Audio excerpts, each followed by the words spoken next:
Good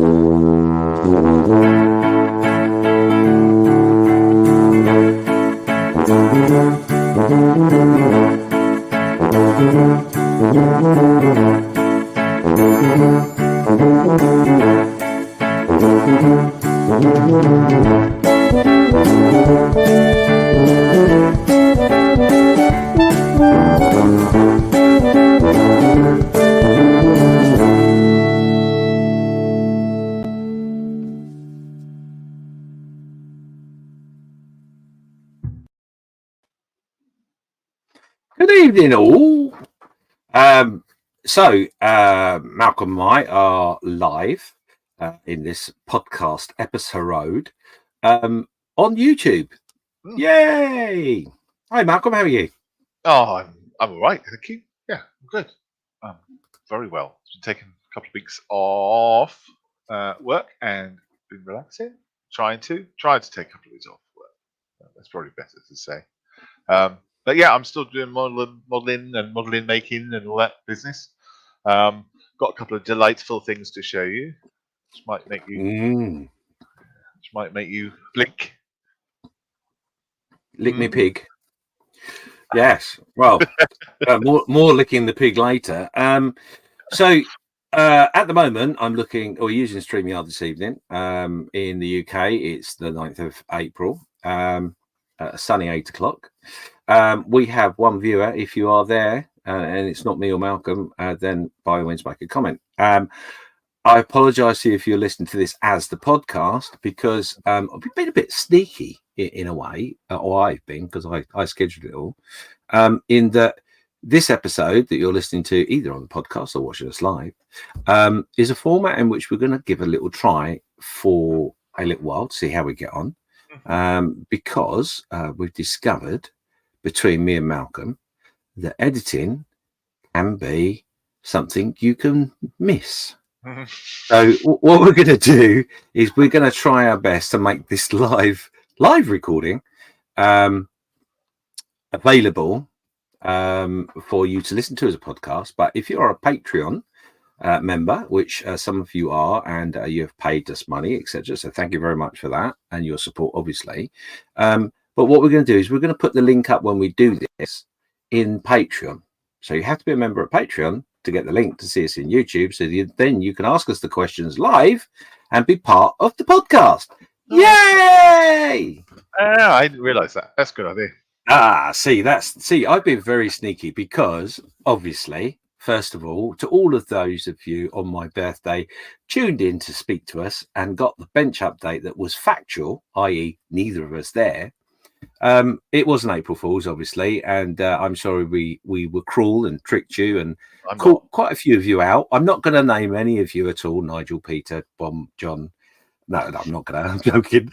I'm not going to name any of you. There were a few people that made comments of, "I knew it was an April Fool all along," and there were a couple who. No, I am going to name one because I'm mean. There is one particular person called Gary who knew. Or thought it was an April Fool, had a conversation with two other people that thought it was an April Fool, and tuned in live.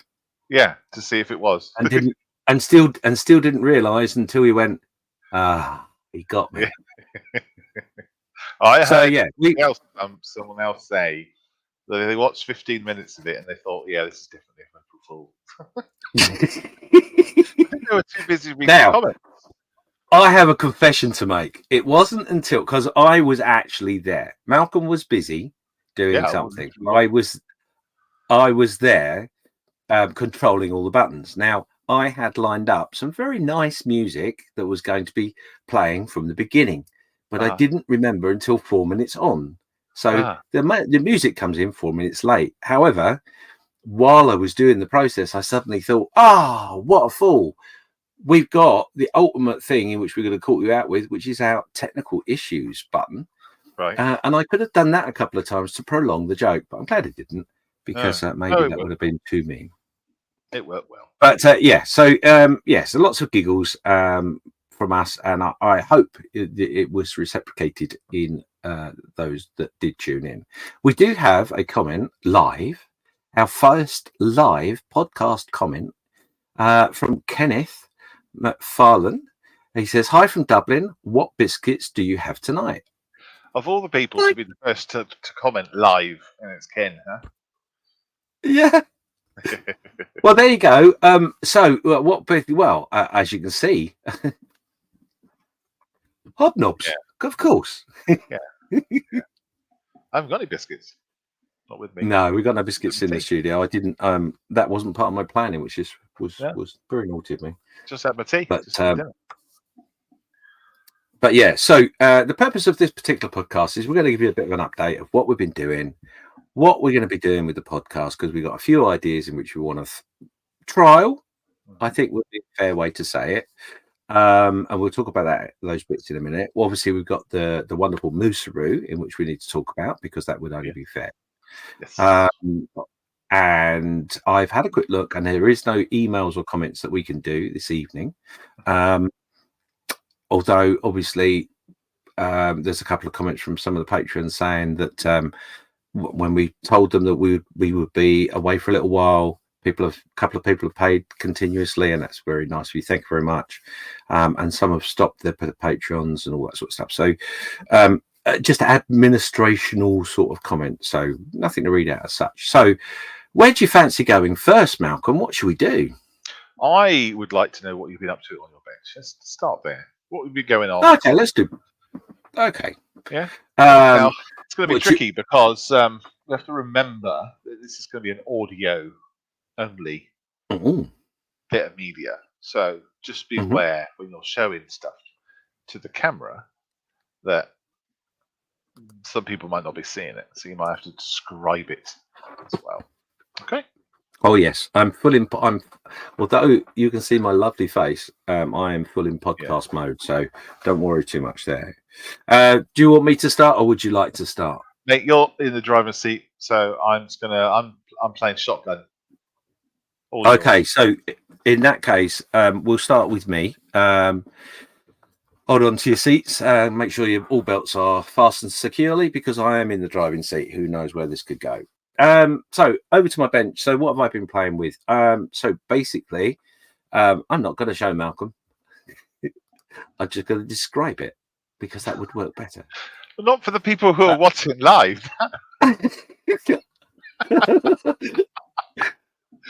Yes, those that are watching live can actually see what's on my bench. I was teasing. So I've been working on a particular diorama. This is a piece that I wanted to do for some time, and now seems like a really good time to do it, given the fact that it is coming up for the 80th anniversary of D-Day.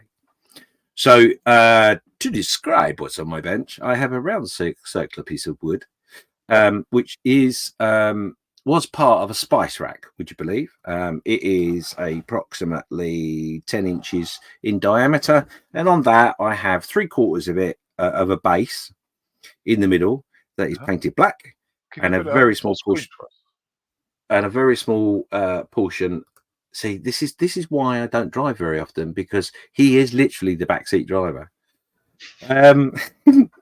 So yeah, a very small portion at the front that is in colour. I think you can understand where I'm going. So on here, I can show on those that are watching right now, I have got 12 paratroopers of the US 101st, all getting themselves ready with their parachute and their equipment for their drop on D-Day. And they're all in different poses, obviously, because they're in certain different parts of undress. By undress, I mean just equipment, nothing further. And then at the front of the diorama is a wooden bench with a little bit sitting on a bit of wood, on a bit of grass. Now, the idea being that on that bench, I will have a man sitting on the bench next to a little plaque. And the idea is it's to say to suggest to the person looking at the diorama that the old man's at the airfield where they took off on D-Day, and he's remembering the events of that day. Oh.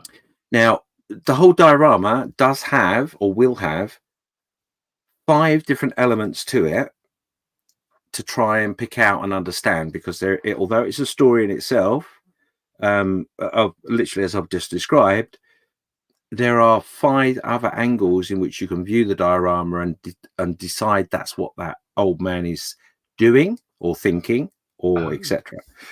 So it is quite in depth, and really it's one of those dioramas in which you can look at and go, oh yeah, that's all right, and walk past, or you can sit and go, there may be an Easter egg or two, you never know, to help point you in the right direction. But yes, I've talked about this with a couple of veterans, and I was quite intrigued as to what they thought I was trying to depict. So so we've worked out, or I've worked out, there's about 5 different ways you can view this particular piece, if you really want to stand there and study it and think about it long enough. Gotcha. Well, I guess because it's on a circle and it's on a round base, it invites you to look at all different angles, huh? That's exactly the purpose of it. Yeah. It will have elements in which you can go to at least 4 points of the circle, so quarters of the circle, in which you should be able to see at least 3 of the thought processes that I've just mentioned out of the 5, 2 at the front and the rest around. But anyway, if you know your stuff about paratroopers and all that sort of stuff, and the research I've got is correct, then it'd be pretty. Some of it will be obvious, some of it will not be. But yeah, you can work that out as you go along. Yeah. So yeah, I've been working on that. Obviously, the one thing I didn't mention, or I think I didn't, is all the paratroopers that are on the base right now are all done to depict a black and white scene. Although I haven't used just black and white, so I've used monotone colors to pick out certain things. And what I've done is I don't do reference pictures, as you all know, but I have looked at a few reference pictures and I've tried to simulate the same things you see in a black and white image from that particular day. So yeah, a bit complicated for me. The figures are not finished yet, and the old man is not here yet. He's on his way, flying over from the States as we speak. But yes, so yeah, we on the scene, as you can see, those that are watching, and as I'm going to describe, not only have you got obviously the paratroopers in different states of readiness for going on the work on their job, but you've got others that are like, I can't believe I've got to carry this, and kit on the floor and all that sort of stuff. Yeah. So I've been doing that.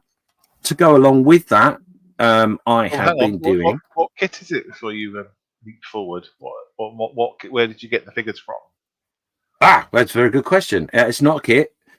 These are all figures that I've picked up, some individually, some in pairs, and it was all brought in via a very nice site where I found these figures and the ways they are posed.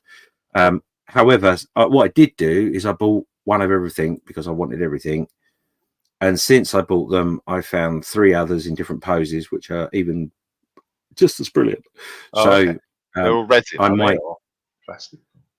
They're all resin figures. Right. All the equipment is all resin. The figures come in. So you attach the arms, the head, and all the equipment, etc. But the main body, I think I'm right in saying that all of them were solid pieces of resin. So yeah, thank you for that. All right. So the other thing I've been working on to go along with this is the weapons, and I'm now holding up a little lollipop with a bazooka and 3 rifles. Yeah. And I've attached, if I put it up really, really closely, hopefully you can see it. For those that are watching, I will take some pictures of this. But I've attached all the straps from PE. Yes. Each strap has got buckles and all that sort of stuff. Yeah. So yeah, they're quite fun to do. The first one's always a bit of a pain in the butt, but once you get in a rhythm and you work out what you're doing, it's quite easy to do. I've got to be honest. So yeah, they're all strapped up, so to speak.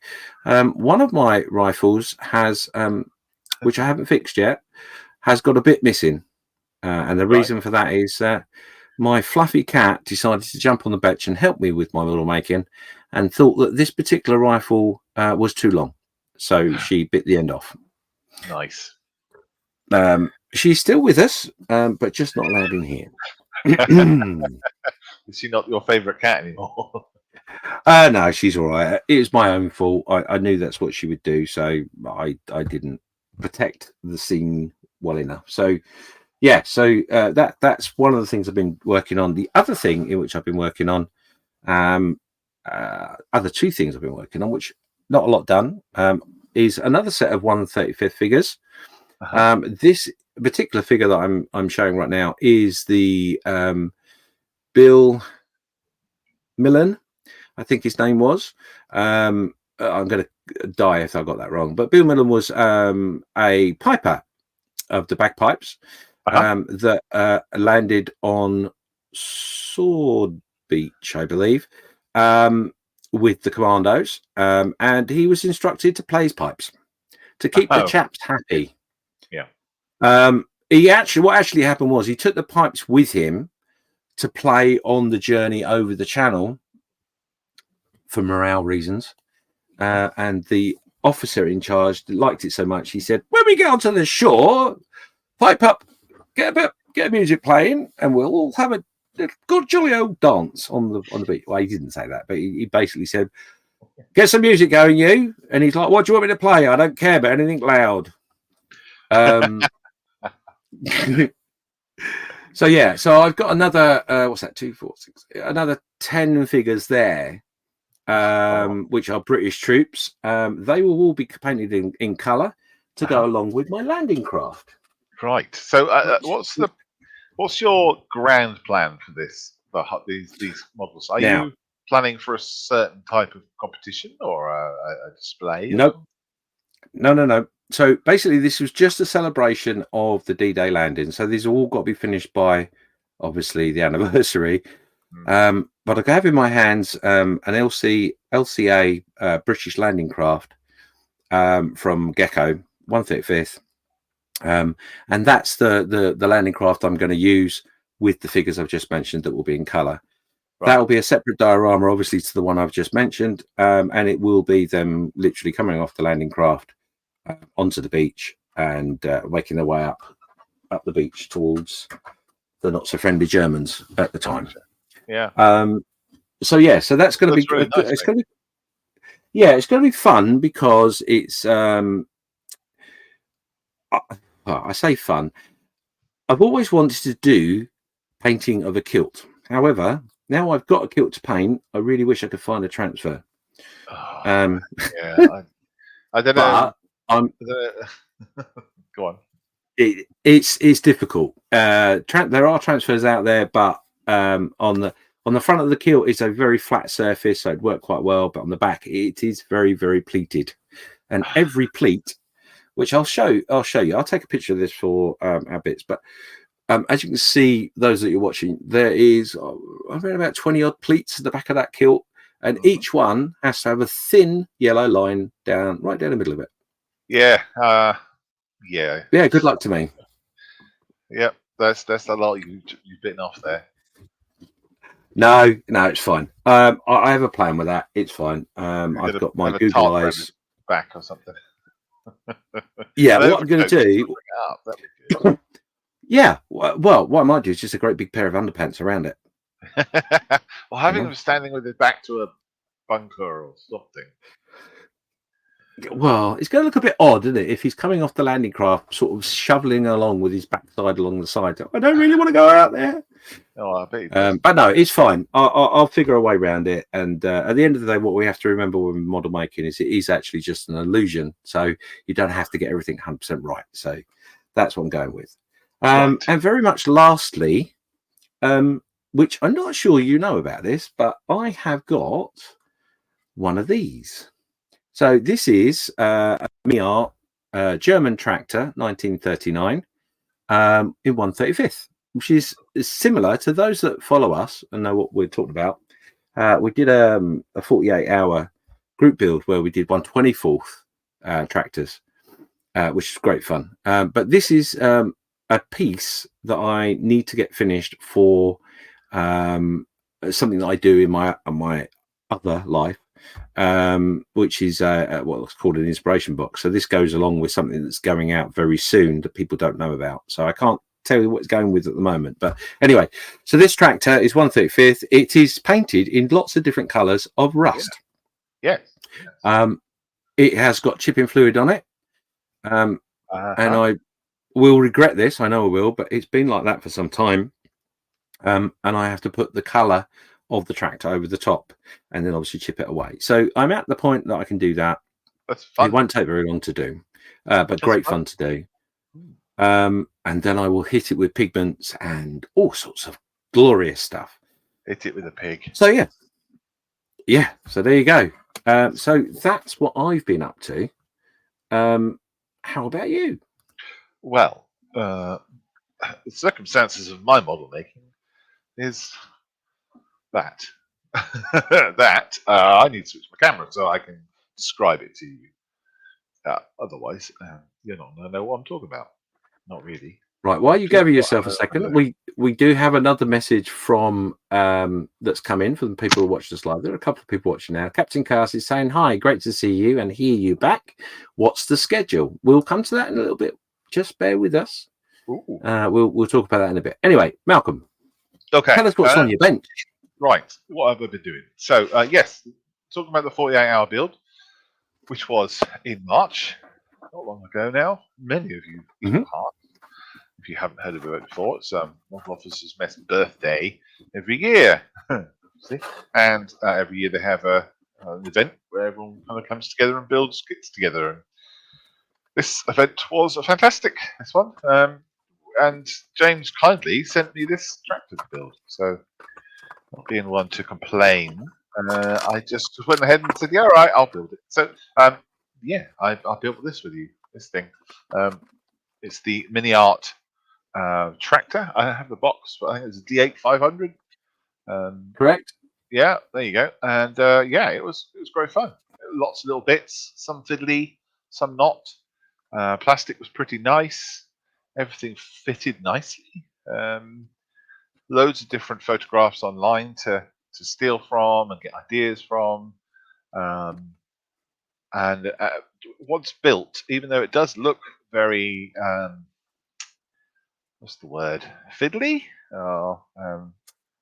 Yeah. The word I'm looking for is not in my head, but it looks fragile. There we go. Fragile is a good word. Yes. It's not actually. It's held quite well together. So when you're painting it and manipulating it, moving it around with your big hands, it stays together, which is great. So it also means that you can really weather it and really go to town. As many layers as you like in terms of color. You can push as hard as you want on the paint, and it's great. It's really good. So yeah, I put oil on there and rust. And just went to town with it. Really, did loads of different techniques and stuff on it. It was really fun. Try to get it reasonably accurate to the time period, or what I imagined would be the time period that it was in. And I made a little base for it as well. Just a quick one, just using a cobblestone card that I had laying around for quite some time. And I just put some gunk on there and chuck the tractor on it, and that was it. But yeah, it was absolutely brilliant fun. Good build, good painting, good fun doing all the modelling and stuff like that. There's some parts of it I go, oh, I did that rust right. This bit looks right. That looks realistic. This bit, and then this bit, I'm like, oh yeah, I can see my brush marks in it.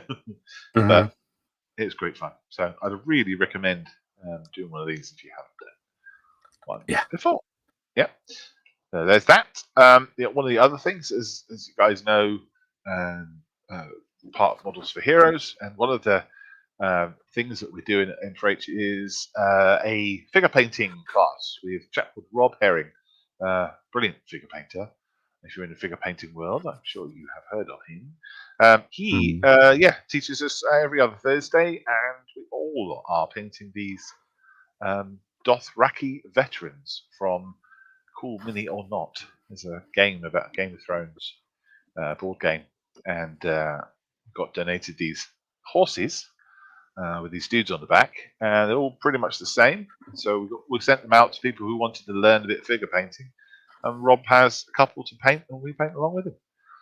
Series is called Paint Along with Rob, and and people are painting stuff in the way that he paints, and enjoying it in the same way that he enjoys his, and kind of getting that confidence of painting figures back, or developing that confidence. That's the whole point of the session, of the idea of the group, is to get people's confidence back. And so many people, they build a vehicle and then they have a figure with it and are scared of the figure, or just put one coat of paint on it and that's it.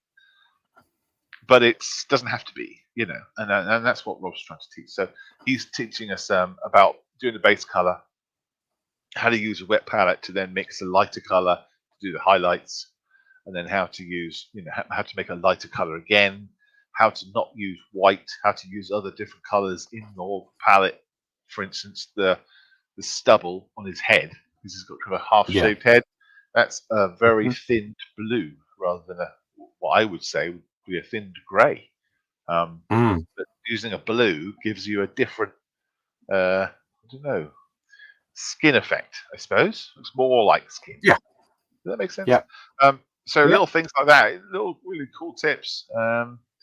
So he went over the skin, and then he talked about how to do the hair and this kind of flowing, massive robe thing he's got on, and he's talked about the last one he talked about was how to do the horse, and try and make that as realistic as possible. How to do the dot in the eyes for the horsies.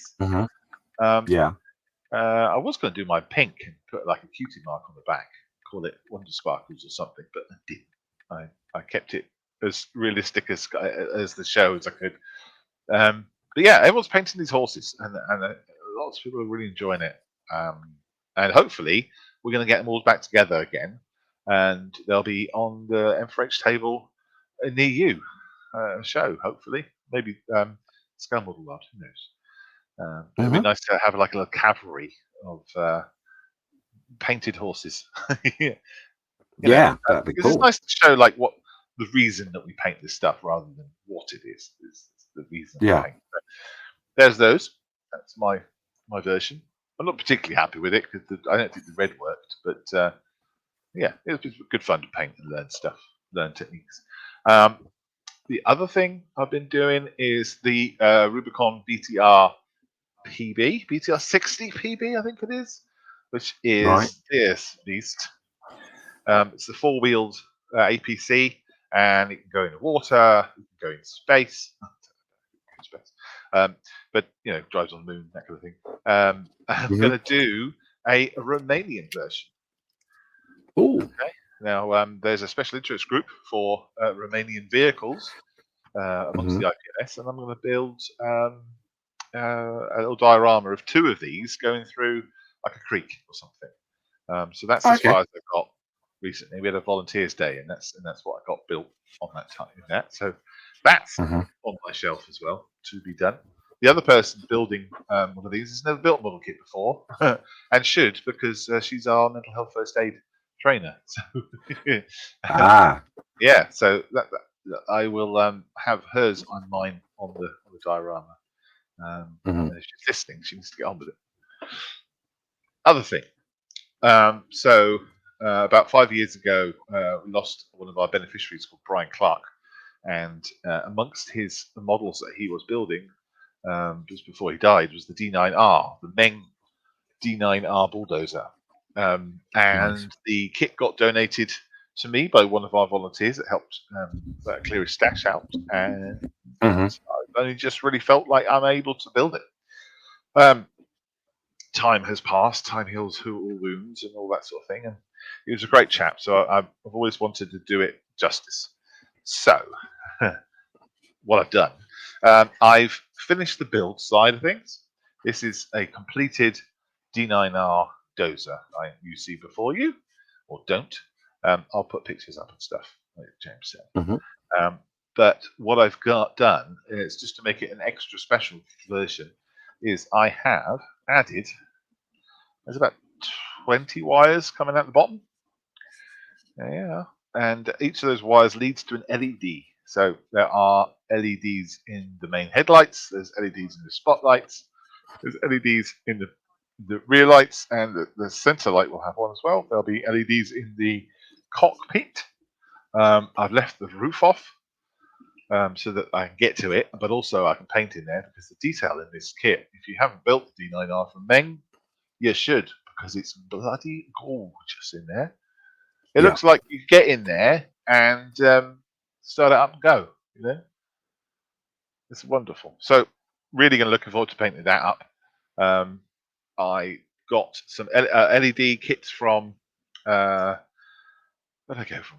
eBay. I think I went to eBay and bought a couple of white ones, a couple of red ones, and these special ones that have like a little circuit board or something built into them already. So you just buy the LED, and as James will see, it flashes.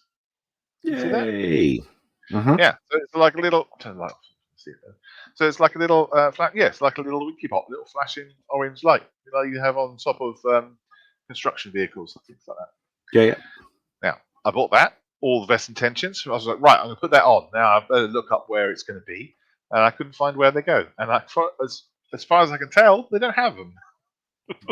Oh. So do your research first, peoples.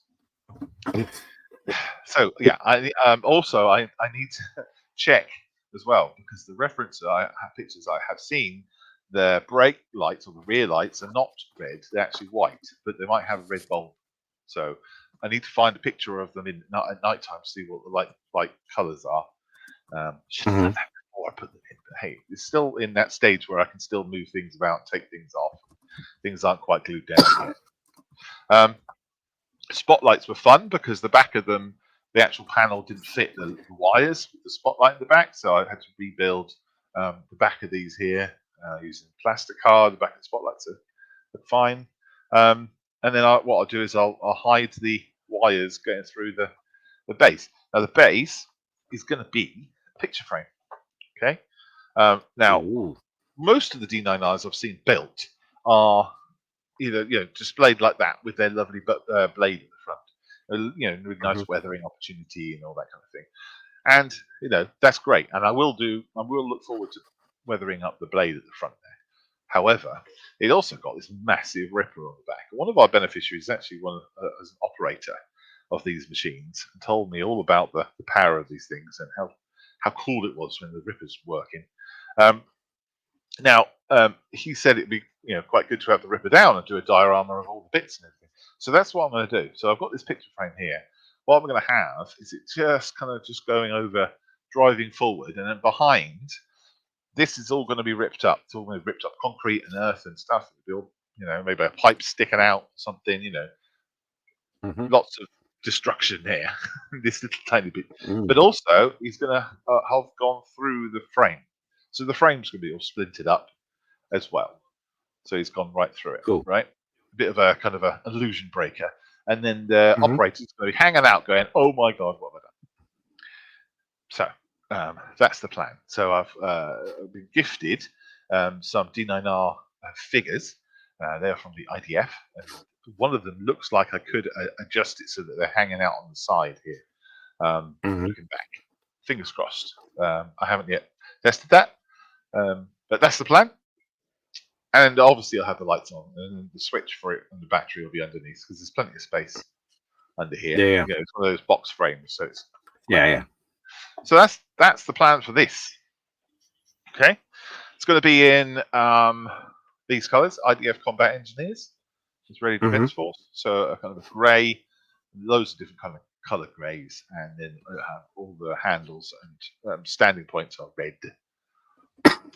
All right. So yeah, if anyone has a nighttime shot for a piece with the lights on, do let me know. So I want to know what colour the lights are.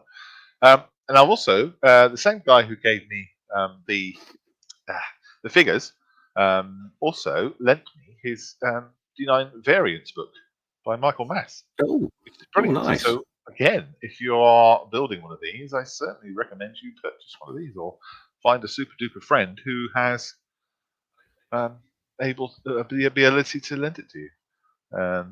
Amazing. And yeah, it's great because it zooms into all the little bits and pieces that you probably hadn't thought about what color they should be.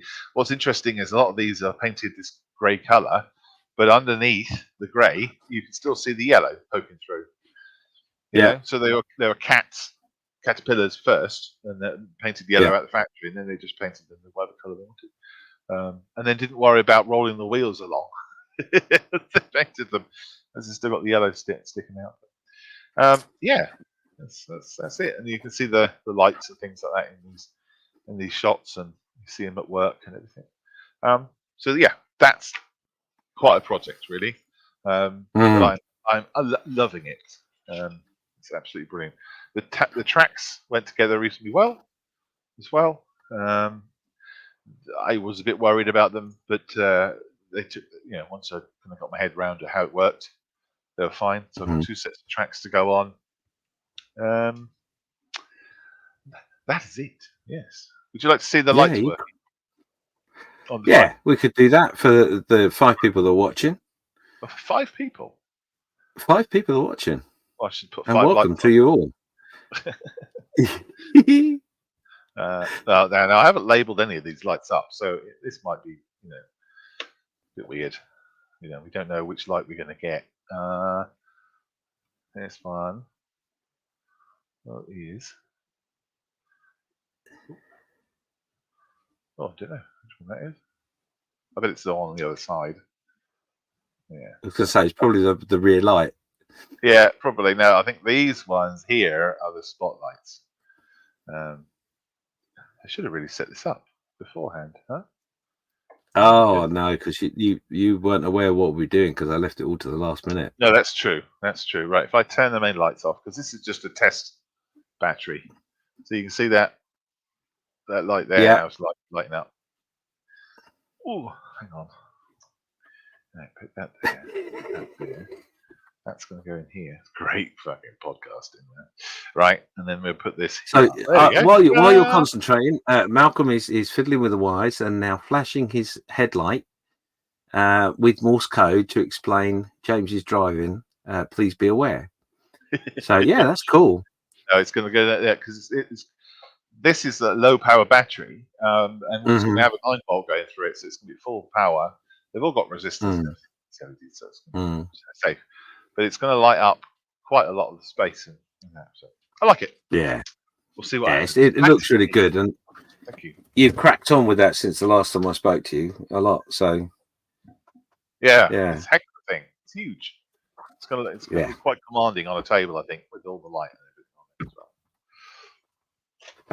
You love it. So that's me.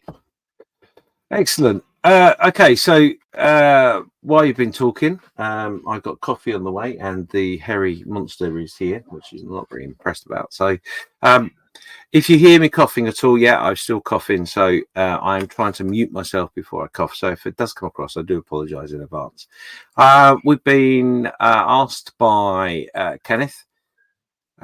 He says, "What is the JMC group build for Scale Model World?" We're going to come to that in a minute or two. But obviously we've done our bench update now, so what I want to do next is we need to obviously do this. Loose road cap. Let's talk about the loose road cap. Woo!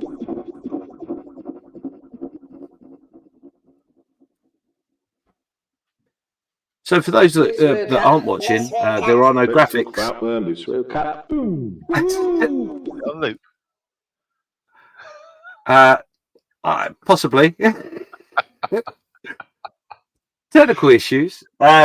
Yes, there are no graphics. It was just obviously the jingle from Mystery Cup. So, we got the pictures in on time for my build.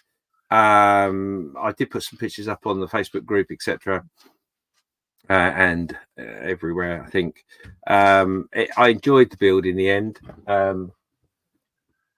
Thank you, tea lady. I've just been delivered coffee. Where's mine? It should be just heading towards your door now. Okay, what? Okay. So we've got the build the pictures off. I had planned to actually send it originally, but I didn't. It's up there somewhere. Yeah, you sent the pictures, right? I sent the pictures, yeah. But a massive congratulations to Chris Meddins, who won this year. It wasn't a fix in any way whatsoever, and there's a big round of applause, which I don't have a sound effect for, which is that was remiss of me.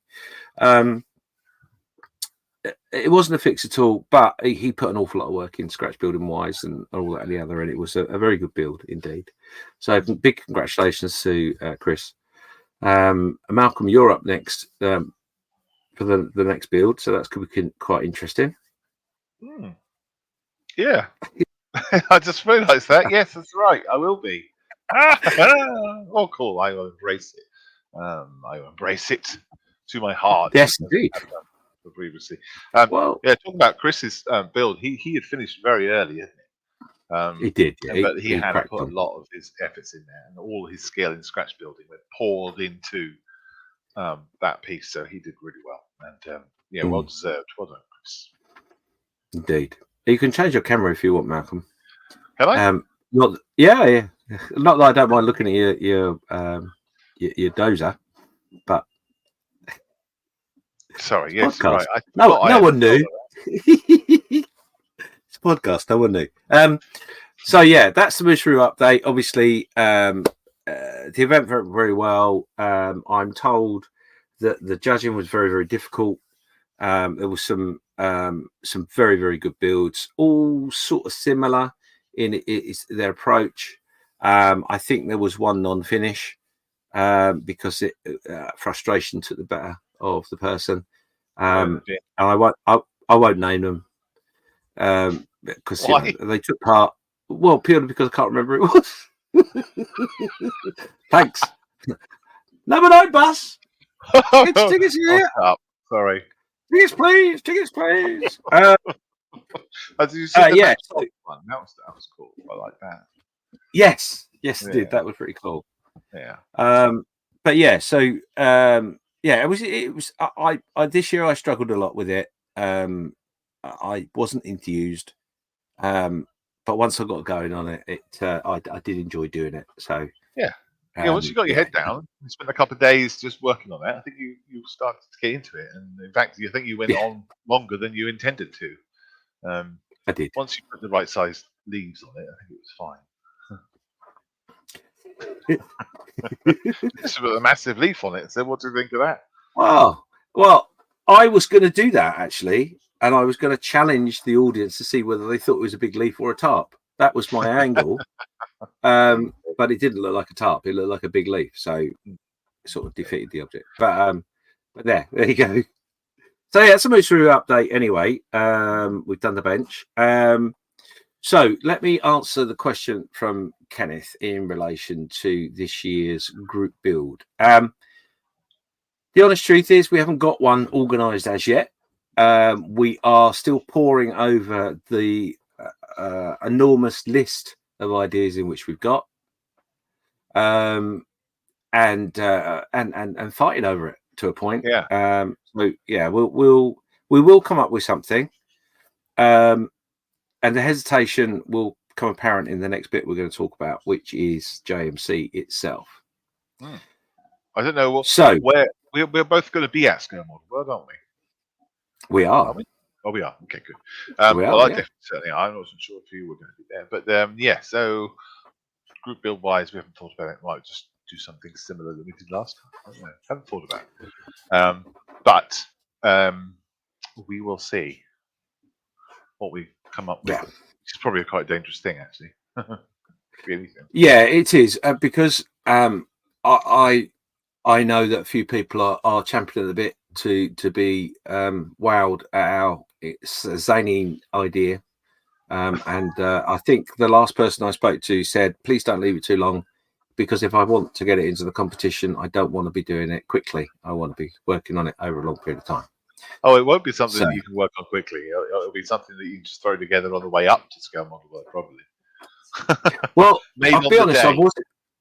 I've not said this to you, but I was inspired by iFix a little bit, actually, a couple of weeks ago. Don't you say it.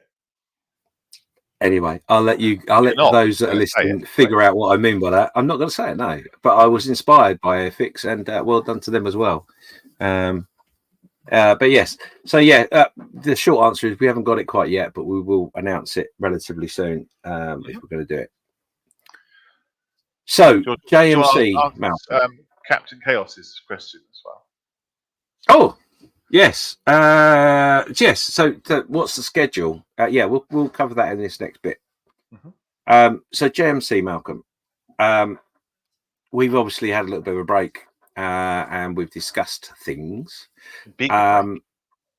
Yes, we've had a very big break. Well, we missed the flight, didn't we? So, just more cocktails of strange names that we had to drink. So we worked our way through the menu. We did do all right. So yes. So we had an extended holiday, essentially.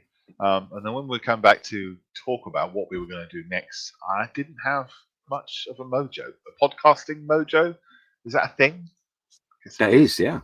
I didn't fancy doing an 18-hour editing marathons anymore for each podcast. As much as I like James's voice, I don't think I had it in me anymore to do. I mean, we've done 3 seasons of that, and I think it's like over 2 days. Is it 2 days of actual content? If you really wanted to be crazy, you can sit there and listen to it for 2 days. So that's a lot of editing, and it does take a long time. It takes a lot of time out of my day when I want to spend it doing other things. I've got a lot of models for hero stuff to do. I've got family things, family commitments, and I also want to play computer games and watch films, do other cool stuff. So for now, the editing won't be done by myself. So what will be happening?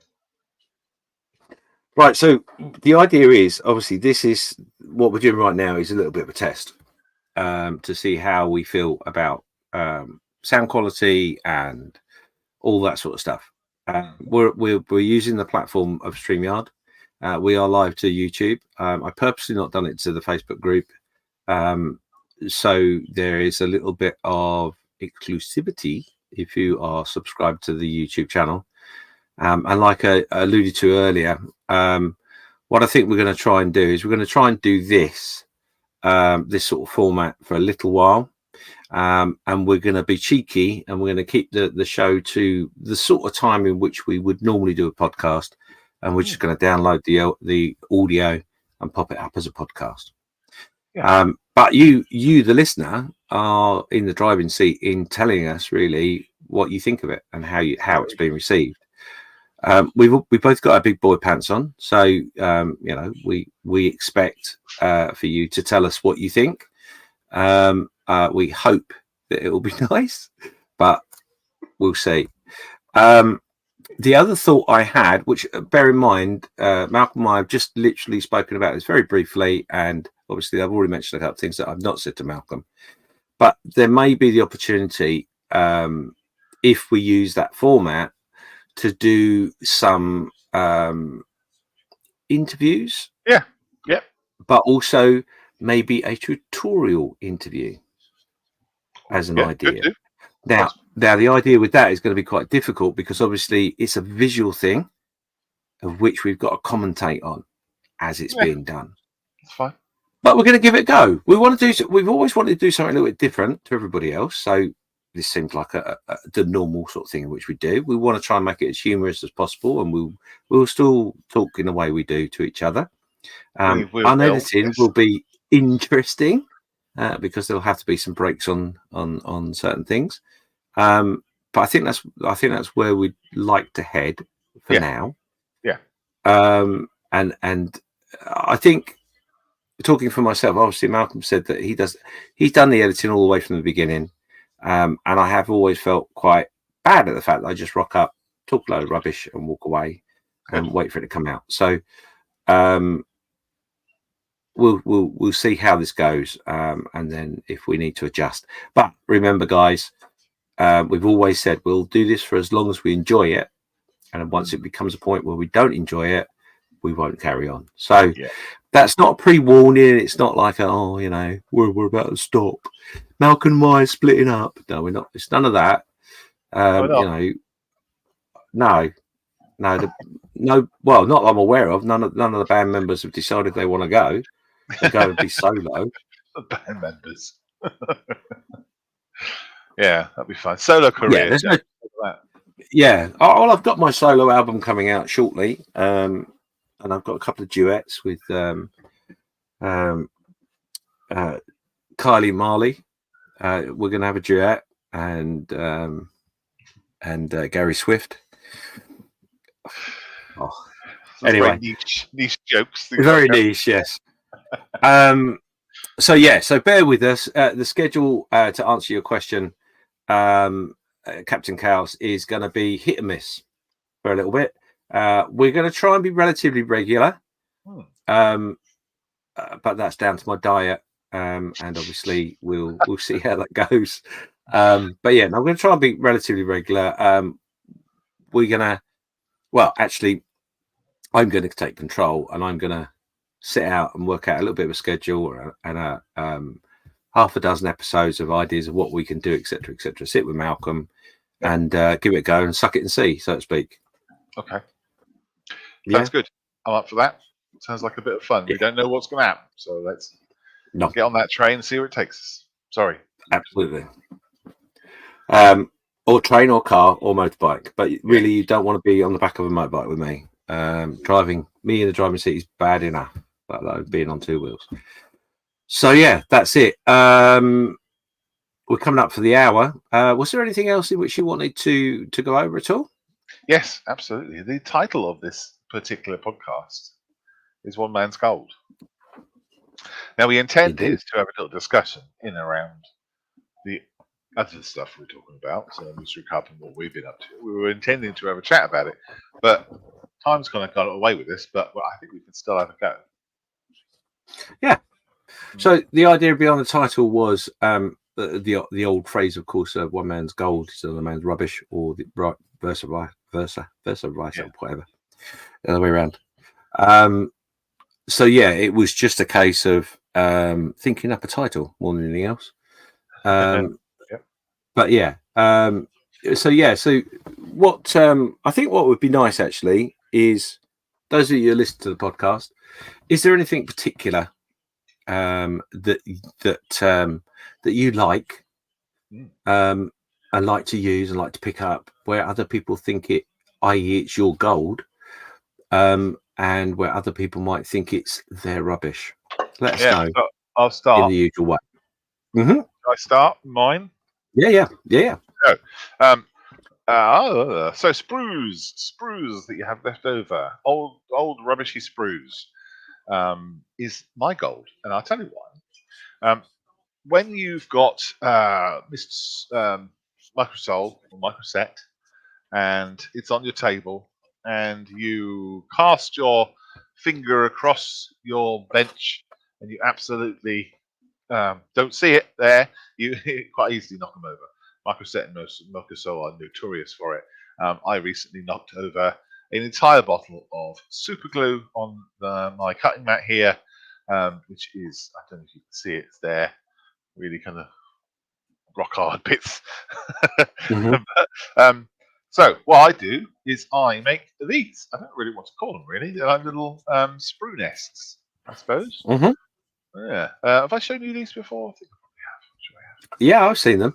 Yeah. So what I get is I get whatever bottle that I've got that falls over, and so there's some wash here, and I'll start to build just cut some sprue up and start to build it around, just using regular extra thin or whatever plastic glue you prefer, and it makes like a nest, right? And it stops it knocking over. Yeah. You don't have to buy anything. You don't have to spend any money on anything. It's just the glue, I guess, that you're using. And you can make them for any size bottle you like. I obviously built this around it, and then once it's kind of relatively hardened, and after 10 minutes, I'd say it's probably movable. You can just pop it out, put another one in, and if you break it, make another one. You can make one for any size thing you want. You can make it as tall as you want and wide as you want. It's the world's your oyster. And so these sprues, I usually keep the ones with all the nice curves, the curvy bits, because they go nicely when you trying to put bottles on the curves. So the curves I used to keep, and that is my gold, I suppose. It actually happens that this sprue is a goldy colour too. Dun dun dun. Isn't that good? So that's what I like to do. I'm busy Honey, talking and my mic's are you muted speaking? as I was coughing. Oh, Yeah, you linked that really well with the coloured sprue and all the rest of it. So well done, you. thank you. So for me, sprue for me as well is a gold.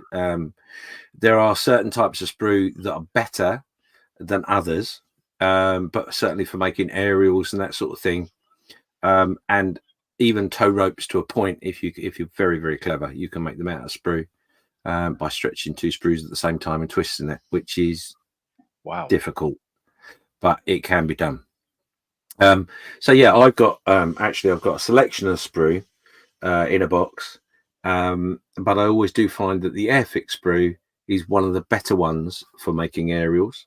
And obviously the other thing to use your sprue for is weight, fixing weight into airplanes. If you put a little bit of lead weight into some melted sprue, and then you can mold that sprue into where it goes. Okay. Yeah, I don't do that very often. I don't do airplanes very often, but yeah, it is something. But one of the things in which for me is gold is these little things. So these are marshmallows. It's a bag of marshmallows. They are very, very nice. When you're melting your sprue for your weight, you can toast a few marshmallows, and it'll be always good for you. No, these are little bits of polystyrene packing. So every time someone sends me a parcel or something, these things I always keep, because you never know. The starch ones. These are actually just normal polystyrene. These ones I've got in my hand, but I have the peanuts and I have the paper ones and all sorts. They're really handy to keep. You got the corrugated packing, corrugated not card, but like the boxes are made out of. Yeah, basically paper. But they're really good because you can take them apart and keep the corrugated part, which gives you a nice steel roof, corrugated iron sort of effect. The packing nuts you can use for, these ones are little squares basically, or oblongs. And you can melt them and play with them, and you can make boulders and all sorts of stuff. Or you can obviously use them to pack out your diorama base. If you're making a heel or something, you can glue them all together, and then that reduces the amount of weight, because obviously you're going to put some plaster over it or something like that, or some polyfiller, and you're not got a great big lump of polyfiller, it's just over the top of these. So these are really great to keep hold of. So they're my gold, but obviously most people's rubbish. Yeah, that's good. A little bit of recycling too, isn't it? Yeah, absolutely. Have you seen the starch ones? You know, you can put them together and make it like a big long line. Yeah. Yeah, they're very good. Group build. Yeah, group build. Here we go. What can you make out of my nuts? Peanuts, obviously. Peanuts. Yeah. Packaging. I can make a brooch. I can make a hat. One. Kenneth is just saying there in the chat on the YouTube channel, he's just saying, I think using YouTube is a good idea. Oh, cool. Okay. Liam was there as well. He's just joined us saying, yay, welcome back, guys. Yeah, thank you very much, Liam. Thank you, Liam. So let us know. Obviously, we're not going to talk about it much more than that. Just a couple of ideas for you. Let us know in the comments on either the video here or on Facebook or on Instagram or all the other wonderful ways in which you can leave a comment. If you're a member of Patreon, by all means, leave us a comment on there as well. I think just coming up to the hour, almost to the second. Can you believe that, Malcolm? We normally waffle for a lot longer. Amazing. Can we make it exactly 1 hour long? I'm just about to do so. So anyway, thank you very much, everyone that's joined us on the YouTube channel. thank you, everyone that's listened to this podcast. We will be back very shortly with another episode at some point about something, who knows. Stay tuned, and thank you for being with us. Cheerio. Bye-bye, everybody. Bye. Take care. Be good.